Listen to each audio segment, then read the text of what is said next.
आप सभी को जय श्री कृष्णा, राधे राधे। नववर्ष की बहुत बहुत मंगल कामनाएं। 9 अप्रैल को जो नववर्ष हमारा आ रहा है, हिंदू नववर्ष विक्रम संवत 2081, और उसी दिन हमारी ये चैत्र की जो नवरात्रि है वो प्रारंभ हो रही है।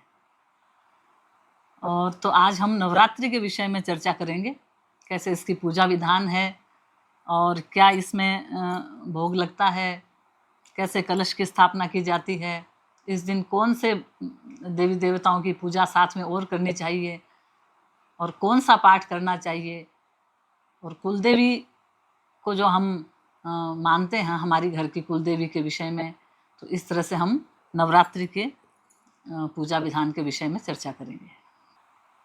नवरात्रि के घट स्थापना का जो हम कलश की स्थापना करते हैं उसका समय रहेगा प्रातः 6:02 से 10:16 तक। उसके बाद 11:57 से 12:48 तक अभिजीत मुहूर्त पर हम ये घट स्थापना कर सकते हैं। वैसे प्रातः का ये जो मुहूर्त होता है घट स्थापना का, सर्वश्रेष्ठ होता है। नवरात्र में सर्वप्रथम पहले दिन हम अब पूरे घर की सफाई कर लेंगे, मंदिर की सफाई कर देंगे जहाँ पूजा स्थान है। अगर पूजा स्थान नहीं हमें नवरात्रा करनी है और तो वहीं हम एकदम साफ सुथरा कर देंगे। अगर कहीं और बड़ी जगह हो आपके पास तो वहाँ पर भी स्थापना कर सकते हैं। और सर्वप्रथम सबसे पहले हमें गौमूत्र और गंगा जल एक पात्र में डाल के पानी ले लो, उसमें पहले ये डाल के फिर पानी डाल के और पूरे घर में छींटे दो और सबके सामग्रियों की भी छींटे दो ताकि वो शुद्ध हो जाए। इस तरह से हमने सब जगह छींटा दे दिया। ए पवित्रो वा सर्वा अवस्थांकतो पिवा, हाथ में जल लेकर के ऐसे अंगुलियों से छींटा देते हुए ए पवित्रो वा सर्वा अवस्थांगतो पिबा यश्मरेत पुंडरीकाक्षय सवा यह अभ्यंतरे शुचि पुनात पुंडरीकाक्षय। भगवान कृष्ण का नाम लेते हुए आप जल छिड़क लीजिए। ओम 3 बार आचमन करेंगे। ओम केशवाय नमः, ओम माधवाय नमः, मधुसूदनाय नमः, और फिर हाथ धो लेंगे। उसके बाद में हम हाथ में पुष्प, अक्षत, दक्षिणा लेकर हम संकल्प लेंगे। थोड़ा जल ले लेंगे हाथ में। जल में हमारे पास जो भी पवित्र नदियों का जल है वो सारा जल हमें हमारे रोज की पूजा में मिला लेना चाहिए। हाथ में ये ले लिया और संकल्प के लिए ओम विष्णुवे नमः, ओम विष्णुवे नमः, ओम विष्णुवे नमः। संस्कृत में आप करना चाहें तो संस्कृत में कर लो, नहीं तो मैं बताती हूँ आपको हिंदी में। हे मातेश्वरी जगत जननी मैया, हम गणेश जी को प्रणाम करते हुए आपकी पूजा आरंभ करने जा रहे हैं। और ये दिन है और ये वार है और ये तिथि है, ये महीना है, और आपके गोत्र का नाम लीजिए। ये हमारा गोत्र है और इस गोत्र में मैं इस पिता का पुत्र हूँ और मैं ये पूजा करने जा रही हूँ और मैं जा रही हूँ तो मैं इसकी पत्नी हूँ, और पति है तो अपने पत्नी का भी नाम ले। मेरे पत्नी, मेरे बच्चों, माता पिता सहित, परिवार सहित मैं इसका पूजन कर रहा हूँ और आप मेरा इस पूजन स्वीकार करना और मेरी जो भी मनोकामना हो, मेरी ये मनोकामना आप पूरी करना। घर में सुख समृद्धि सब रखना और सबकी रक्षा करना और भक्ति बढ़ाना, और जो भी आपकी मनोकामना हो माँ देवी के आगे बोल के, और फिर ये आप संकल्प जो है वो माँ के चरणों में छोड़ दीजिए। तो इस तरह से ये हमारा संकल्प हो गया। और पूजा की सारी सामग्री हमको पहले ही दिन सारी इकट्ठी करके रख लेनी है ताकि सुबह का समय हमारा पूजा में ही जाए। तो रोली, मोली, पान, सुपारी, गुड़, चावल, लौंग, इलायची, मूंग, और ये जो भी सामग्री हमारी, पताशे, गुड़, चीनी, गंगाजल, ये सब चीज़ें, और चूनड़ी माँ की, इस तरह से सब चीज़ें हमें एक जगह इकट्ठी कर लेनी चाहिए। 5 फल, मेवा, कोई मिष्ठान्न, जो भी आपको, हलवा ही पसंद है माँ को सबसे ज़्यादा, हलवा बनाइए। और ये सब तैयारी करके हम यहाँ पर रख लेंगे। और उसके बाद में माँ के श्रृंगार का सामान, बिंदी वगैरह जो 16 श्रृंगार होते हैं, और ये जो चुनरी की साड़ी है माँ के निमित्त, अपनी कुल देवी के निमित्त। हम एक साड़ी, अगर हमारी श्रद्धा है, सामर्थ्य है, तो हमें साल में एक साड़ी हमारे कुल देवी के निमित्त ज़रूर देनी चाहिए।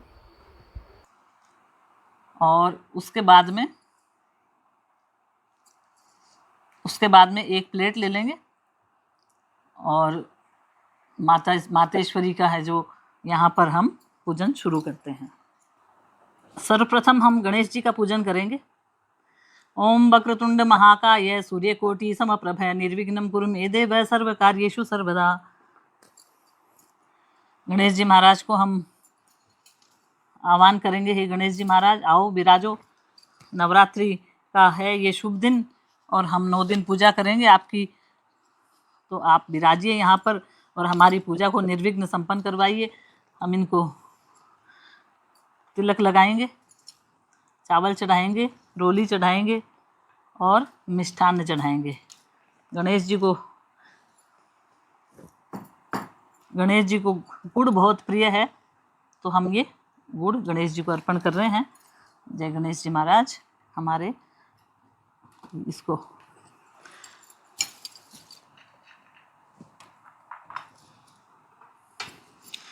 लौंग इलायची ओम समर्पयामि दुर्वांकुराणि समर्पयामि नैवेद्यं निवेदयामि नैवेद्यान्ते नमः पुनराचमन्यं मुक्सुकदर्थम एलाफलं पूगीफलादिकानि समर्पयामि नमः।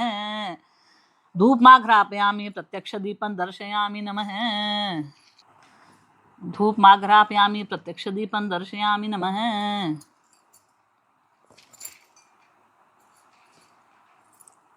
हस्त प्रक्षालनम, हाथ धो लेंगे। इस तरह से हम इनको सब चीज़ चढ़ाएंगे और उसके बाद में हाथ जोड़कर प्रार्थना करेंगे। मूंग चढ़ाएंगे और इसमें इनको हम दुर्वा चढ़ाएंगे।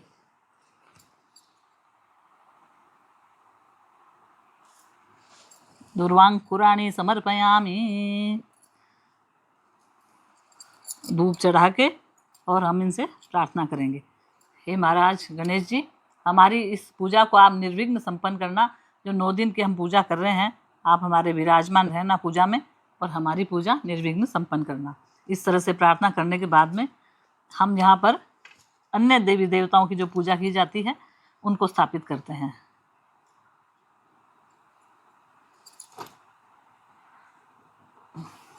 अब हम सर्वप्रथम नवग्रह को स्थापित करेंगे। यहाँ पे नवग्रह के लिए 9 टीकी बीच से शुरू करेंगे। सूर्य भगवान,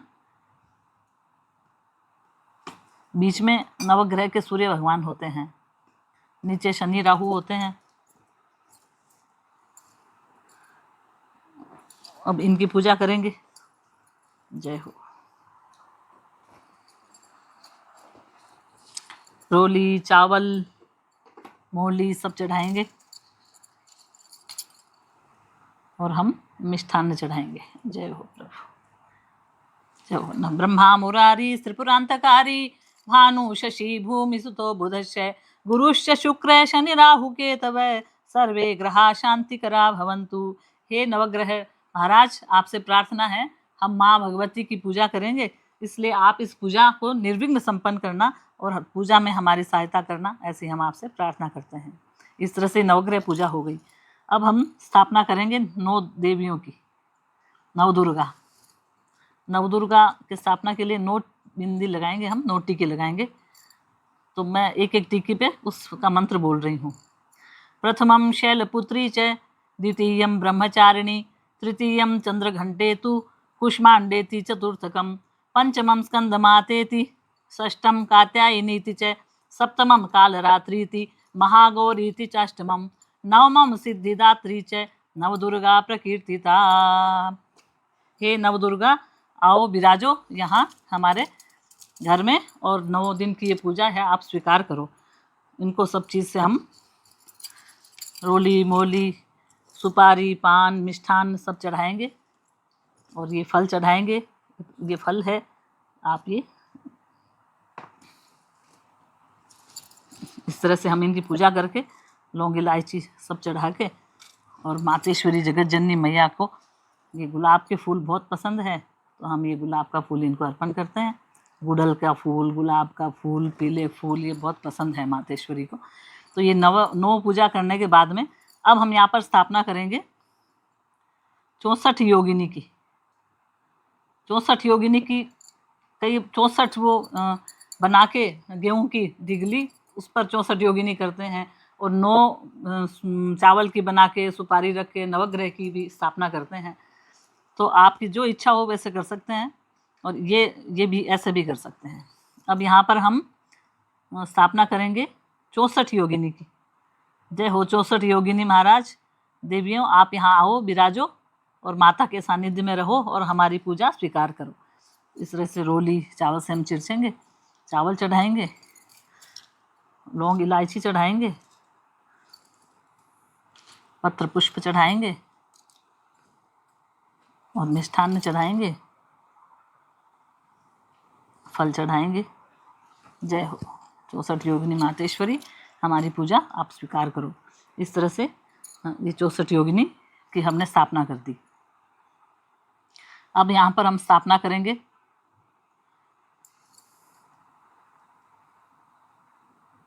भैरू जी महाराज की, क्योंकि माँ की पूजा में भैरू जी का स्थान भी होता है।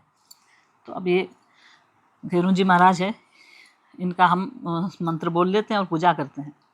ओम बटुक भैरवाय नमः, ओम बटुक भैरवाय नमः, ओम करकलित कपालय कुंडली दंडपाणि तरुणतिमिर नीलय व्यालयज्ञोपवीति कृत समय सपर्यार विघ्न हेतुम जयति बटुकनाथ है सिद्धिदय साधका नाम। किसी के घर में काले गोरे भैरू जी, 2 भैरू जी होते हैं तो 2 टिक्की लगा दो आप, और उन 2 टिक्की की पूजा करो। स्नानम समर्पयामि, स्नानान्ते वस्त्रान् समर्पयामि, नैवेद्यम निवेदयामि, नैवेद्यान्तेन मैं पुनराचमन्यम मुक्सुर्दर्थम एलाफलम पूगीफलादिकानि समर्पयामि नमः। धूपमाघ्रापयामि, प्रत्यक्ष दीपं दर्शयामि नमः। दीपक और धूप का हम दर्शन करा देंगे, फिर हम आचमन करा देंगे और हम हाथ धो लेंगे। हे भैरू जी महाराज, हे कुल के भैरू जी, हे बटुक भैरव, आप हमारी पूजा में यहाँ विराजमान हैं मातेश्वरी के सानिध्य में। तो आप हमारी पूजा स्वीकार करना और हमारी पूजा निर्विघ्न संपन्न कराना, और हमारी सभी मनोकामना पूरी करते हुए आप हमारी पूजा को स्वीकार करना। इस तरह से हमने बटुक भैरव की पूजा कर ली।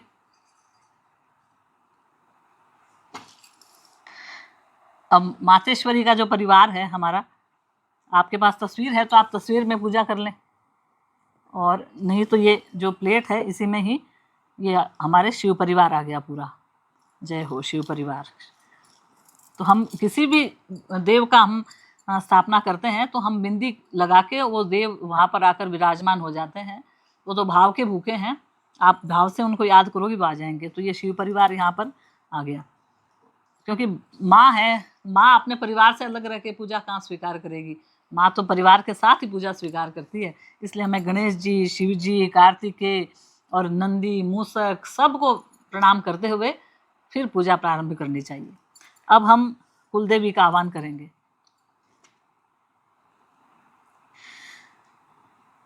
जय हो कुल, आपके जो भी कुलदेवी हो उसका नाम लेते रहें। जय हो कुलदेवी नमः, कुलदेवी नमः, ओम कुलदेवी नमः, ओम कुलदेवी नमः। हे कुलदेवी महाराज आओ विराजो और हमारी पूजा स्वीकार करो। जय हो ओम कुलदेवी नमः। इस तरह से हम ये पूजा करेंगे और चावल चढ़ाएंगे और मिष्ठान चढ़ाएंगे। बताशे बहुत प्रिय है मातेश्वरी को, और फल चढ़ाएंगे।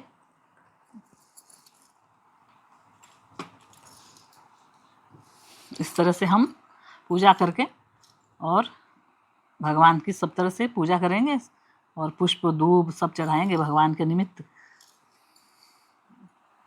अब हम जो घट स्थापना है वो घट स्थापना करेंगे। सर्वप्रथम हम एक कुंडे के अंदर मिट्टी लेके, और जो रात को हम जो भिगो देंगे, रात को मतलब घंटे 2 घंटे पहले हम जो को भिगो के फिर हम उनको उगाएंगे। तो रात को भिगो सकते हैं। रात को भिगो के मिट्टी लाके उसको छान के, थोड़ा सा गोबर की मिट्टी हो, गोबर हो थोड़ा कूट के डाल के उस मिट्टी में, और उसके बाद में फिर वो जो डाल के उसके ऊपर फिर वापस मिट्टी डाल के और बीच में लोटा रख के, और इस तरह से हमें ये तैयार कर लिया हमने। मिट्टी के कुंडे में और तांबे का, पीतल का लोटा या मिट्टी का ही कलश रखें तो सर्वश्रेष्ठ है। तो ऐसे रख के हम उसके ऊपर नारियल विराजमान कर दिया, और ये पंच पल्लव जो है, चाहे अशोक के पत्ते चाहे आम के पत्ते, हम इसके चारों तरफ लगा के, और उसको सपोर्ट मिल जाता है नारियल को। और ये विधान है हमारे, नारियल मूली लगा के, और इसके ऊपर हम स्वस्तिक बना देंगे। ओम मंगलम भगवान विष्णु मंगलम गरुड़ध्वज मंगलम पुंडरीकाक्षे मंगलाय तनो हरि, कृष्णाय वासुदेवाय हरे च परमात्मने प्रणत क्लेशनाशाय गोविंदाय नमो नमः। इस तरह से कलश की हम पूजा करेंगे, और कलश के हम 9 टीके लगा देंगे, 4, और कलश के मुंह पे नारियल मोली बांध देंगे, और मोली बांध के, और फिर हम कलश के अंदर जो हम जल डालेंगे वो सभी तीर्थों का जल होना चाहिए, मिला हुआ सभी तीर्थों का जल। और इसके अंदर सुपारी, 1 रुपया, मूंग, हल्दी की गांठ, ये सब हमने इसके अंदर, ये इस तरह से हमने सब चीज़ें इसमें डाल दी है। एक सिक्का चांदी का हो चाहे किसी का भी हो, और लौंग, इलायची, इस तरह से सारी चीज़ें डाल के हम कलश को ये विधिवत इसकी स्थापना कर देंगे। और कलश के अंदर हम वरुण भगवान का ध्यान करेंगे। ओम वरुणाय नमः, ओम वरुणाय नमः, ओम वरुणाय नमः।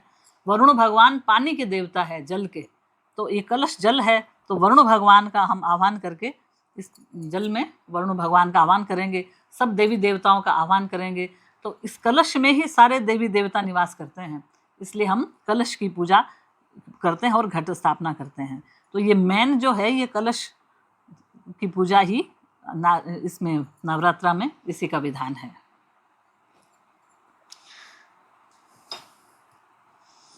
जय हो, जय हो, जय हो प्रभु, जय हो, जय हो। कलश देवता की जय, वरुण भगवान की जय। अब हम माँ दुर्गा की पूजा करेंगे। ओम दुर्गा देव्यै नमः। सर्वमंगल मांगल्ये शिवे सर्वार्थ साधिके शरण्ये त्र्यंबिके गौरी नारायणी नमोस्तुते, नारायणी नमोस्तुते। हे माँ, आओ, आप पधारो हमारे घर में और हमारी पूजा स्वीकार करो। आप तो हमारी माँ हो। कुपुत्रो जायेत क्वचिदपि कुमाता न भवति। पुत्र कुपुत्र हो सकता है, लेकिन माता कभी कुमाता नहीं हो सकती। हे माँ, हम कुपुत्र हो सकते हैं, लेकिन आप तो माँ हैं, प्रेम का भंडार है। आओ पधारो, हमारी पूजा स्वीकार करो। ये आपको आसन, ये माँ को आसन दे देंगे और माँ की हम पूजा करेंगे। स्नानम समर्पयामि, स्नानान्ते वस्त्रान् समर्पयामि। ये वस्त्र चढ़ाएंगे, चुनरी उठाएंगे, साड़ी उठाएंगे। ये वस्त्र उठा दिए, उसके बाद में हम इनको रोली चावल से इनकी पूजा करेंगे, तिलक लगाएंगे। इनके साथ में देखिए 9 माता जी है। प्रथमम शैलपुत्री च, द्वितीयम ब्रह्मचारिणी, तृतीयम चंद्रघंटेति, कुष्मांडेति, चतुर्थकम पंचमम स्कंद मातेति, षष्ठम कात्यायनीति च, सप्तमम कालरात्रिति, महागौरीति, चाष्टमम नवमम सिद्धिदात्री च, नव दुर्गा प्रकीर्तिता। ये देखिए लक्ष्मी जी और महाकाली और सरस्वती जी, ये वैष्णो देवी के जो 3 रूप है, वो तीनों देवियों के रूप हैं। बीच में महालक्ष्मी है, और बाईं तरफ काली देवी है, और सीधे हाथ की तरफ माँ सरस्वती है। तो वैष्णो देवी का जो स्वरूप है वो तीनों देवियों का स्वरूप है। और कलयुग में जो सच्चा दरबार है, कभी मौका मिले तो आप अवश्य जाइए, वहाँ जाकर बहुत ही आपको सुखानुभूति होगी। कितना सौम्य वातावरण है वहाँ का। और जब भी हम किसी देवी के स्थान पर जाते हैं तो हमें भैरव जी के जरूर जाना चाहिए। अगर भैरव की यात्रा नहीं की तो वो देवी की यात्रा अधूरी मानी जाती है। ऐसा देवी ने ही उनको वरदान दिया भैरवनाथ को, कि भैरवनाथ से पहले तो रुष्ट थी माता, फिर भैरवनाथ ने क्षमा मांगी कि मुझे क्षमा करो, मुझे जीवन दान दो, मैं आपके सदैव आपके साथ रहूँगा और मैं आपकी आज्ञा में रहूँगा, पुत्र बनकर मैं आपकी आज्ञा में रहूँगा। तो फिर माँ ने उनको, माँ तो फिर माँ है, क्षमा कर दिया। क्षमा करने के बाद में भैरवनाथ को वरदान दे दिया कि तुम बहुत ज्ञानी हो और तपस्वी हो, लेकिन तूने तुम्हारी पूजा का गलत उपयोग किया, लेकिन तुम हो ज्ञानी, इसका सदुपयोग करो और जाओ, मेरी पूजा, मेरे साथ में तुम्हारी पूजा होगी। जो मेरी यात्रा करके और भैरू जी की यात्रा नहीं करेगा, भैरव की यात्रा नहीं करेगा, उसके स्थान तक नहीं जाएगा, वो यात्रा अधूरी मानी जाएगी। ऐसा देवी ने उनको वचन दिया। तो आप कहीं भी तीर्थ यात्रा में जाएं, देवी के मंदिर में विशेष तौर पे जाएं, तो कहीं आसपास भैरू जी जरूर होते हैं, उनके दर्शन आप जरूर करके आएँ। इस तरह से हम मातेश्वरी के हम सब चीज़ें चढ़ाएंगे और विधि विधान से इनकी पूजा करेंगे। जय हो। और उसके बाद में फिर थोड़ा हवन करेंगे। यहाँ पर जो गोबर का जो लेके गोबर है, गोबर के ऊपर कपूर रखकर, और यहाँ पर हम अग्नि से इनको अग्नि प्रज्वलित करके, और ये जो घी है, घी से हम आहुति करते रहेंगे। और जो भी मिष्ठान हमने बनाया है वो मिष्ठान ओम दुर्गा देवी नमः स्वाहा, कोई भी मंत्र नहीं आता है, दुर्गा देवी आपके अर्पण है स्वाहा, ऐसे बोलकर हम जो मिष्ठान बनाया है वो हम इसमें अर्पण करेंगे। लापसी है, कोई हलवा है, कोई चूरमा है, जो खीर है, आपके जो भी रिवाज हो परिवार में, वो बनाकर हम इसमें अग्नि में अर्पण जरूर करेंगे, क्योंकि ज्वाला देवी है, अग्नि देवी है, तो अग्नि में देंगे ना। अग्नि के से ही हम सब देवी देवताओं को, वहाँ पर कोई भी चीज़ हम अर्पण करते हैं तो अग्नि में अर्पण करते ही अग्निदेव उस चीज़ को उस देवता तक पहुँचा देता है।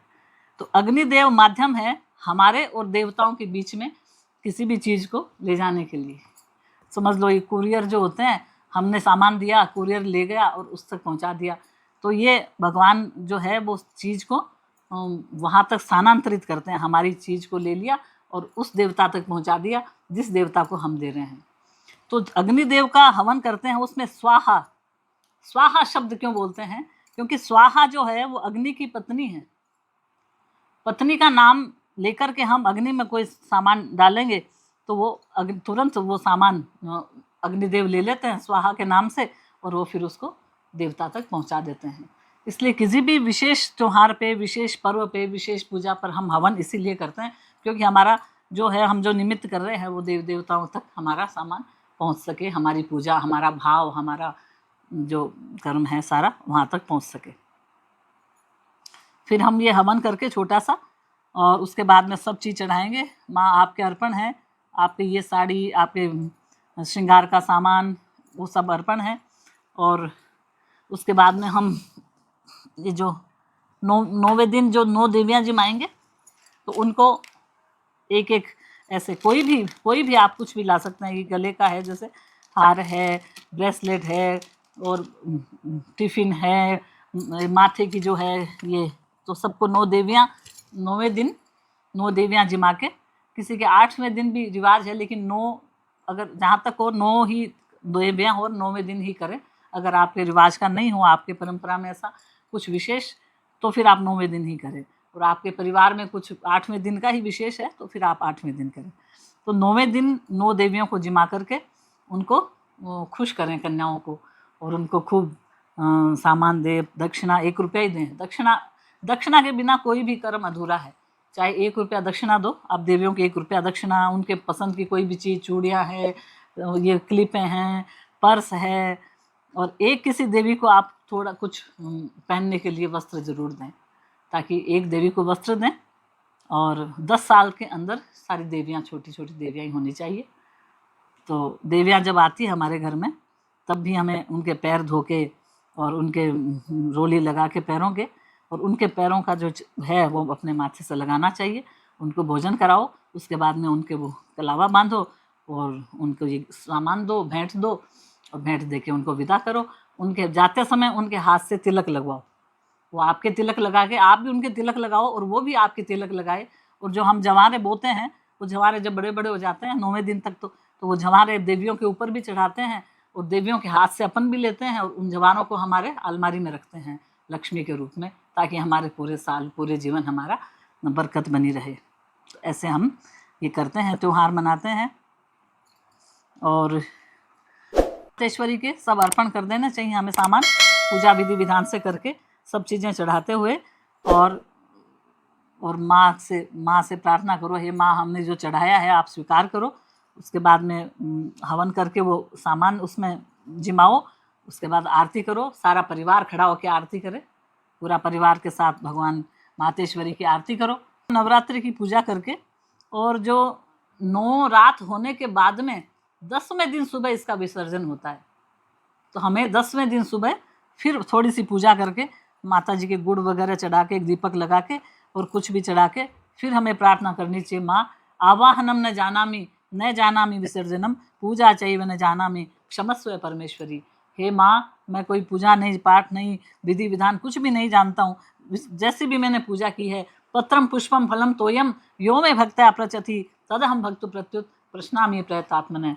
हे माँ, मैंने पत्र पुष्प जो कुछ भी आपके अर्पण किया है उसको स्वीकार करना, मेरी पूजा स्वीकार करना और मेरी मनोकामना पूरी करना। और आप तो माँ हैं, मैं आपका बच्चा हूँ। इस तरह से भाव से उनसे प्रार्थना करके उस 9वें दिन 10वें दिन सुबह इसका समापन करना चाहिए। और कई जैसे व्रत करते हैं तो व्रत के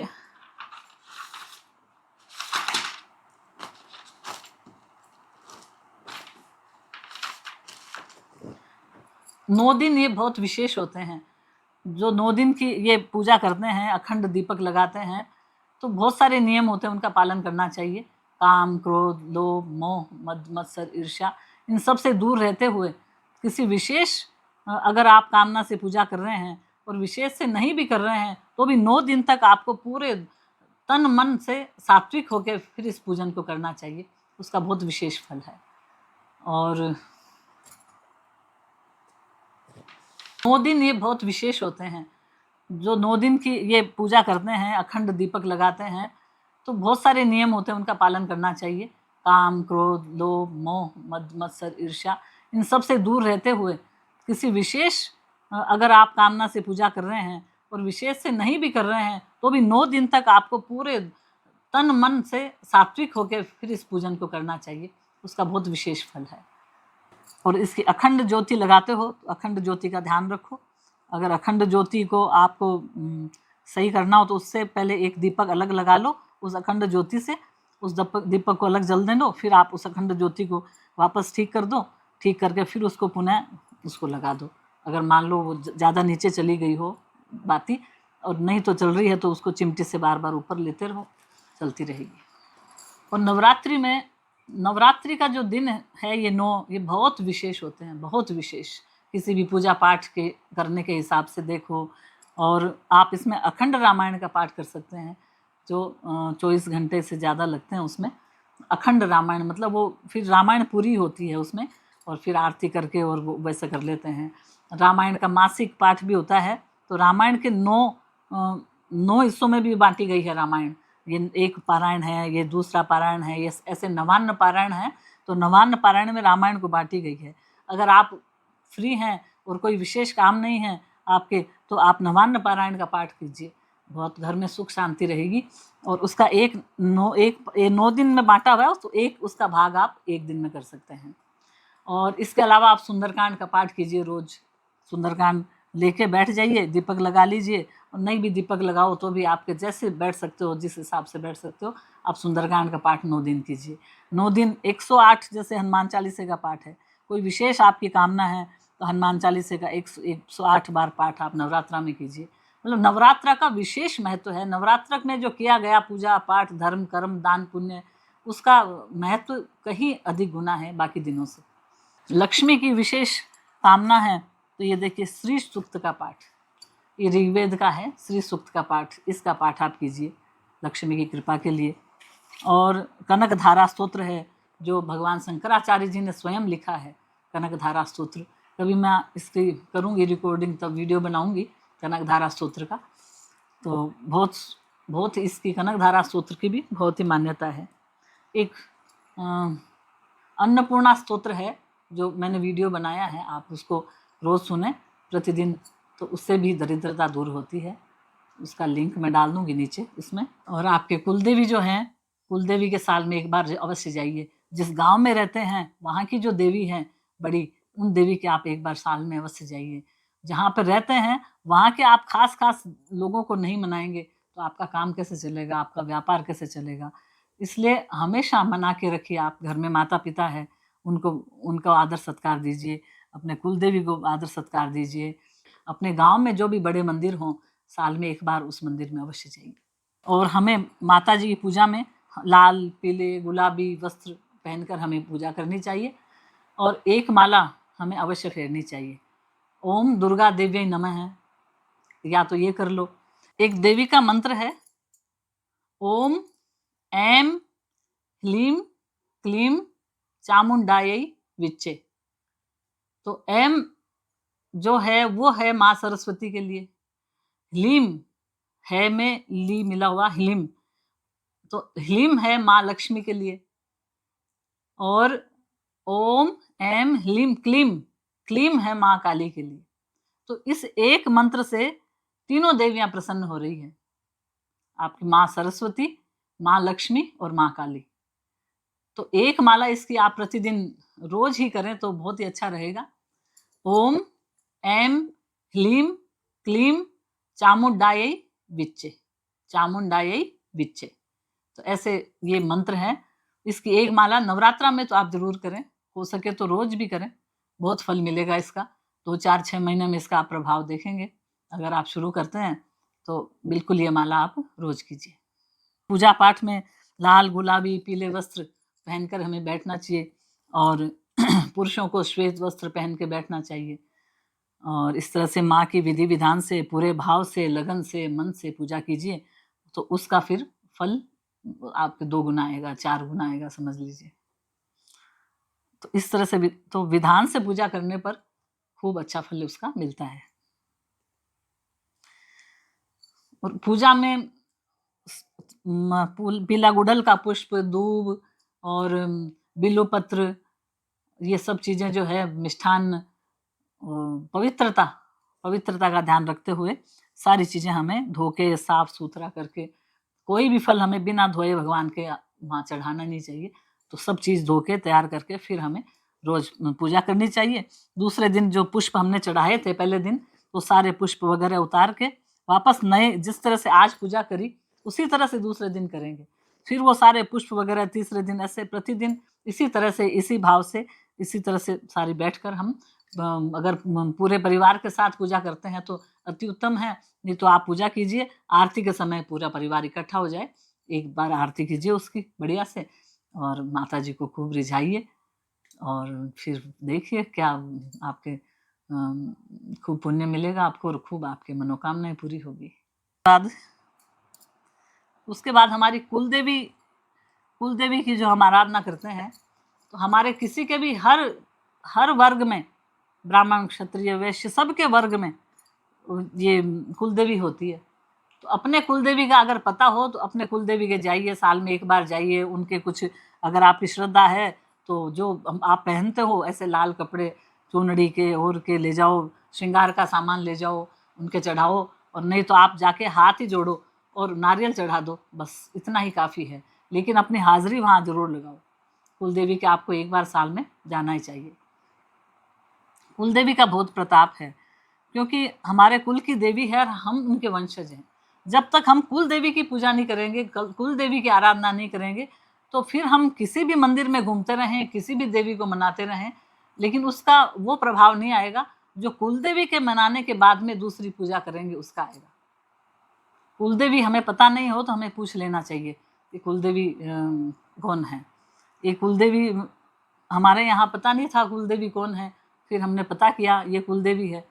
तो जो हमारे बड़े होते हैं, कुटुंब में होते हैं, परिवार में, आजकल ऑनलाइन भी पता होता है, ऑनलाइन में शब्द है कौन कौन है, ये मेरी कुलदेवी कौन है, तो वो आपका ऑनलाइन भी बता देगा क्योंकि डाटा सेव होता है सब में, तो उसमें भी पता चल जाता है। तो हमारे कुलदेवी का, हम जयपुर किसी शादी में जा रहे थे तो मैंने मेरे भैया को कहा कि मेरी कुलदेवी, किसी ने बताया कि चोमू के पास में मेरी कुलदेवी है शुक्ला की, तो मुझे वहाँ लेके जाना था कि ठीक है मैं रोक दूंगा गाड़ी। तो हम जा रहे थे, तो चोमू पहले आ गया जयपुर से, तो हम एक मंदिर आ गया, सड़क पे ही मंदिर था वो स्टैंड के पास में ही। तो भैया ने कहा कि आप आ जाओ, दर्शन यही होगी शायद मंदिर। तो हम लोग अंदर चले गए, मेरे पास साड़ी, श्रृंगार का सामान सब कुछ था, तो मैं लेके अंदर चली गई। पूछा कि ये शुक्लाओं की देवी है क्या?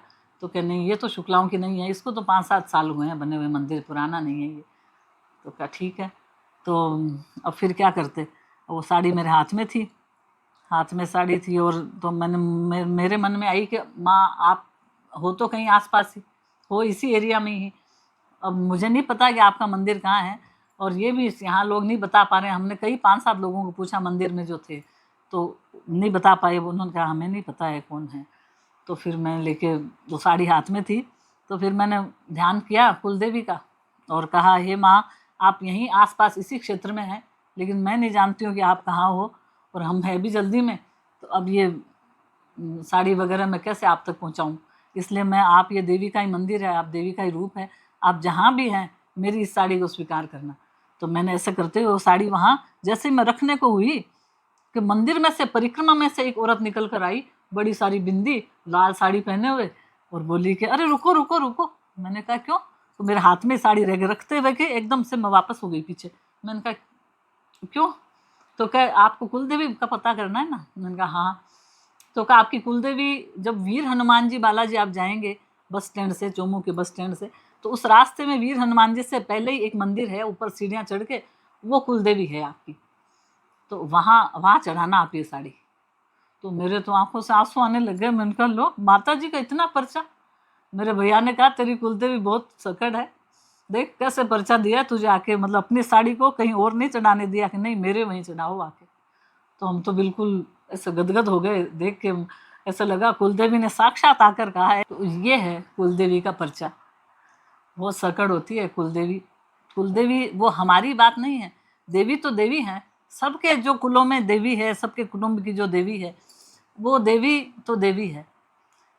तो वो शक्ति तो वही है, हमारे कहीं मनाने में ही चूक रहती है।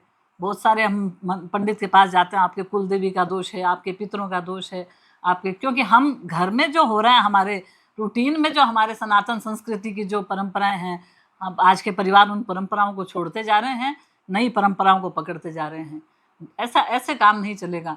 अगर आपको वास्तव में जीवन में बहुत सफलता चाहिए, तो पहले अपने आसपास के एरिया के वातावरण को आप शुद्ध कीजिए। अपने घर के माता पिता, पहले उनको सम्मान दीजिए। अब घर के माता पिता है, उनको छोड़कर आप दूसरे के माता पिता को ज़्यादा सम्मान दे रहे हैं, तो क्या आपकी माँ आपसे खुश रहेगी? नहीं रहेगी। तो इसी तरह से जब हम घर की कुल देवी को भूल रहे हैं, हमें पता ही नहीं है कौन है, तो उनकी उपेक्षा हो रही है, और हम बाकी मंदिरों में दूर दूर कहीं कहीं जा के आते हैं, तो उसका वो फल आपको नहीं मिलेगा। क्योंकि पहले आप अपने घर के कुल देवी को, घर के माता पिता को, घर के जो है हमारा जो रीति रिवाज है, हमारा जो धर्म है, हमारी जो प्रथाएं हैं, जो कुल की, उन प्रथाओं को निभाते हुए फिर हम आगे दूसरा जो काम करते हैं, वो हमें एक्स्ट्रा मिलता है। और कई बार हम सोचते हैं हम तो वहां जाके आ गए, इतना दूर गए, पहाड़ पर चढ़े, कुछ भी नहीं हुआ। अरे अपने पहले कुल की देवी को मनाइए, फिर आप पहाड़ पर चढ़ के देखिए, आपको दुगना फल मिलेगा। इसलिए साल में एक बार अपने कुल देवी का जो स्थान है, अगर बहुत दूर है तो 2-4 साल में चले जाइए, पास में है तो साल में 2-3 बार चले जाइए, अगर नहीं तो साल में कम से कम एक बार आपको कुल देवी के स्थान पर जाना चाहिए। एक नारियल चढ़ाओ, लाल कपड़ा चढ़ाओ, जो आपकी श्रद्धा है वो चढ़ाओ, श्रृंगार का सामान चढ़ाओ, जो आपके रिवाज है वो चढ़ाओ, लेकिन आप कुल देवी को हमेशा याद करो। तो ये बात में से बात निकल गई, तो लंबा हो गया वीडियो, लेकिन कुल देवी को आप मना के, इस बार आप जिसको भी पता नहीं है, अपनी कुल देवी को पहले मना के फिर आप ये पूजा कीजिए, फिर देखिए आपके कैसे वारे न्यारे होते हैं। उसके बाद में हमारे स्थान के देवता, हमारे धर्म में स्थान देव, ग्राम देव, कुल देव। तो स्थान देव भ्यो नमः, सुबह पहले हमारे आसपास जो मंदिर देव जो होते हैं, आसपास के हमारे स्थान में जो देवता हैं, हम उनको प्रणाम करते हैं। फिर ग्राम देव भ्यो नमः, जो हमारे गांव की देवी है। जैसे हर कोई गांव, बड़ा शहर होता है चाहे छोटा गांव होता है, हर गांव की कोई देवी देवता अवश्य होते हैं। अब जयपुर के देवी है तो शीला देवी है, जो यहाँ विराजमान है, आप दर्शन कर सकते हैं, शीला देवी हैं। और हाँ, जोधपुर की है तो चामुंडा माता है, किले के ऊपर विराजमान है।